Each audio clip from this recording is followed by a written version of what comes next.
Welcome to the Red Story. If you like the story, subscribe or like it. It's not difficult. Thank you. Hello there, guys. Welcome back to the channel. And in today's post, we will be listening to my ex-wife is about to be homeless and has asked to live with me and my son. Well, buckle up, friends, because my life's fever dream is about to get weird.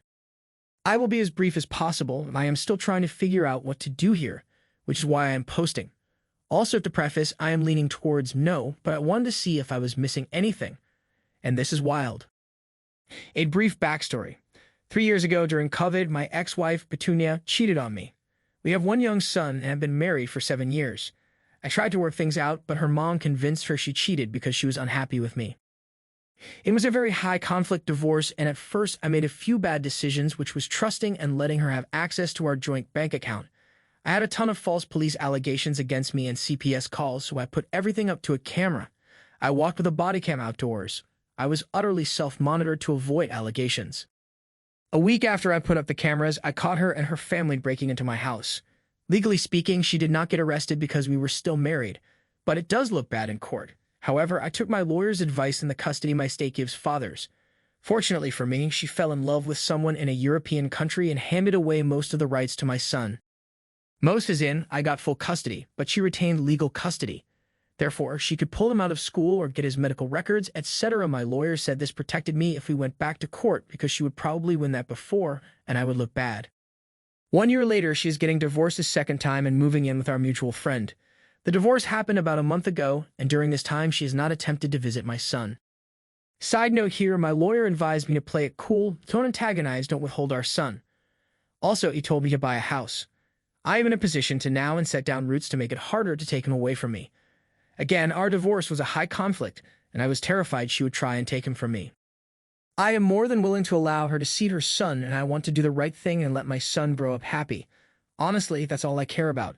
Her history says she is highly volatile, and I am concerned. Current problem, here's where I need advice. I don't want to bury the lead here, so the crux is that she wants to move in for a few weeks until her YouTube career takes off. I am not insane, so I do not have any confidence in said career. I'd also question her mental health for reasons listed below. What do I do? Our mutual friends, a couple with 3 children, grew tired of Petunia, and for a good reason. They assumed she would do the usual thing, get a job and get back up on her feet. They also work very hard and sometimes struggle to get by, so working 10 hours a day to come home to someone doing absolutely nothing is very discouraging. They gave her a deadline to get out, or they would involve legal matters. That deadline is in a few days. So Petunia has decided to call me and ask if she could live with me for a few weeks. Petunia joined some New Age religion. There is a lot of detail to share here, but I want to leave the tangent manageable. Instead, I will link you over to the Aetherius Society. She denies it by name, but line by line, that's what she believes in. I am religious, so I am careful not to make fun of other religions. It would not be sincere of me to do so. But it started with a tarot reading, which led to going on to TikTok. And she believes that she is a starseed and an ancient alien who came to spread light to the world. It seems like a mix of paganism, Buddhism, and other spiritual things mashed into one. I am trying not to rant about reincarnations and talking with aliens here, so I've deleted many paragraphs of the issues I take with it. She thinks she is a chosen being risen above the masses, and of course that plays strongly into the ego. Everyone internally wants to feel like they are unique, and believing you are of some royal bloodline feeds into that. Right now, I am legitimately suspecting mental illness. Our mutual friends tell me that they don't recognize her anymore, that she's being secretive and not letting them know what's happening. I'm a single dad with 100% custody and 0 support from the other parent. My dating life is also not looking up, but I have a promising career and we get by. I am incredibly fortunate in a lot of ways. I've been getting a ton of therapy for my codependent behaviors, and I don't need this. She tells me she will be homeless if I don't take her in. She is not speaking with her immediate family because she moved to another country. If I let her in, though, it will seriously affect my mental health. What the heck do I do? I am leaning towards calling her bluff and letting her figure it out, though it appears she will never get a job. Would the courts hate that? I am very uncomfortable with this position. Hope your lawyer can give you the best idea of how your judge would react if she took you back to court for custody. But I'm fairly confident this won't do anything but help you. You're protecting your son by providing a safe and stable environment. You said she hasn't tried to see him since moving back from Europe. Letting her move in risks harming your son. I would be shocked if a judge thought your no was a bad thing. Now on to the next story. I'm so happy that my ex-wife is miserable. 3 years ago, I found out my wife was having an affair. She met a guy at work and came home one day telling me she was in love with him, no longer loved me, and wanted a divorce. This was a guy she'd only known for 3 months at the time. She and I had been together since we were in our 20s. We have 3 kids, 28M, 26M, and 23F. Well, I tried to fight for my marriage and didn't want a divorce, but she simply would not stop seeing this guy. After one weekend where she disappeared from Friday afternoon to Sunday night, I ended up throwing her out of the house. She immediately moved in with this guy. The only excuse she ever gave me was, "I never wanted to hurt you, but there's just something about this guy, and I deserve to be happy." That was it. That was the depth of her reasoning for throwing everything we built together away. We ended up finalizing our divorce in early 2022.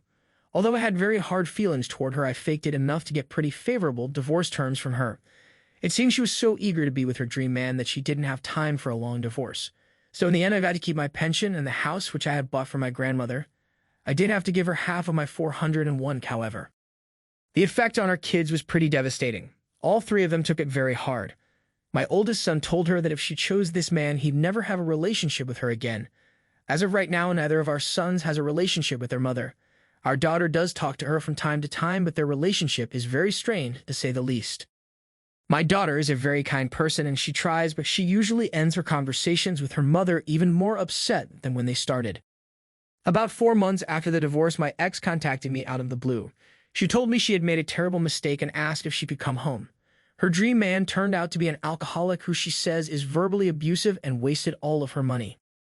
I used this opportunity to tell her exactly what I thought of her as a person, a wife, and a mother. I told her this was her life now and to deal with it. I told her she no longer had a home at this house and to never contact me again. Then a few things happened over the last year that have driven her to start trying to contact me again. First off, I met someone. My sister introduced me to a friend of hers who is also divorced, and she and I hit it off. We've been seeing each other since last summer, and while we've agreed that neither of us wants to get married again, we are together. Once my ex heard about this, she once again tried to contact me, but I ignored her. My son also got married and didn't invite his mother. She again contacted me to try to get me to intervene on her behalf. I told her I would talk to him, but I never did. Secretly, I feel like she deserves all the pain she's feeling when it comes to our kids. She destroyed our family without so much as an afterthought. Too bad, so sad.